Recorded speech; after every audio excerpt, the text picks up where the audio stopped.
I'm David Billsborough, business owner here at Cheshire Cars in Crewe in Cheshire, a used car retailer, and it's been 25 years since we've very first opened the doors, so we're obviously delighted to be celebrating a quarter of a century in business. Our YouTube channel Cheshire Cars has approaching 1 million views on the channel, which is absolutely unbelievable, and 1100 plus subscribers. So if you do want to see more content like this, then do consider subscribing to our channel and you'll get updates as and when we post them. So Tendai, as always, is behind the camera or behind the video, and we're grateful for that, so thank you, Tendai. So we're going to jump straight into the video, which is all to do with vehicle write-offs. And I must confess before we start the video that I'm not a write-off dealer. So in other words, I don't sell vehicle write-offs.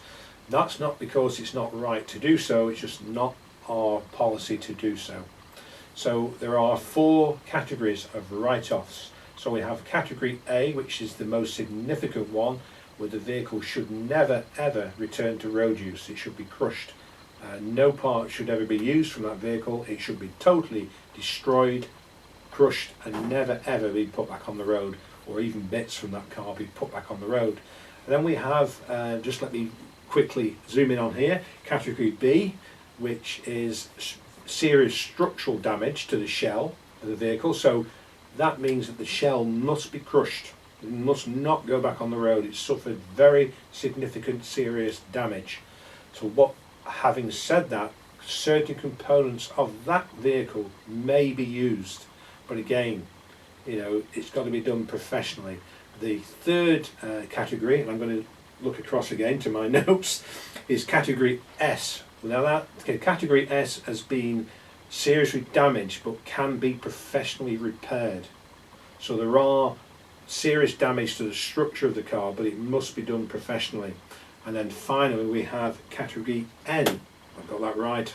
Category N is the least of the seriousness of the vehicle, and that means that it can be used again on the highway with the minimum amount of repairs. It may be some electrical fault, it may be something to do with the brake suspension. It's not to be taken lightly, and it should be only repaired with somebody or some company that can actually undertake the repairs to make it fit for the purpose. So you do need to do a little bit more research, but those are the 4 categories in the UK. A couple of interesting points that I've learned in my career is that insurers do not need to inform the authorities that they've actually paid out on a vehicle. Yes, that means that you could be driving a car that is perfectly fine in the way it looks, but it may never have been declared a write-off, but actually has been paid out as an insurance total loss. But the insurer doesn't need, there's no legal requirement for them to inform the authorities. That's bizarre. We don't agree with that. We think it should be compulsory. But as the law stands in the UK at the moment, there's no legal requirement for them to do so. It's purely a goodwill gesture, or good practice, shall we say. Thankfully, a lot of insurers do just that. But we check all our vehicles through a company called Motorcheck, and I make no I'm not sorry about mentioning Motorcheck, because they are one of the best companies, if not the best company, that gets all the data, even from the undeclared write-offs. So anyone who buys a car from Cheshire Cars will have a certificate from Motorcheck to say that we have all the categories covered. Obviously Experian and HPI are the other 2 companies as well. So that's the 4 categories.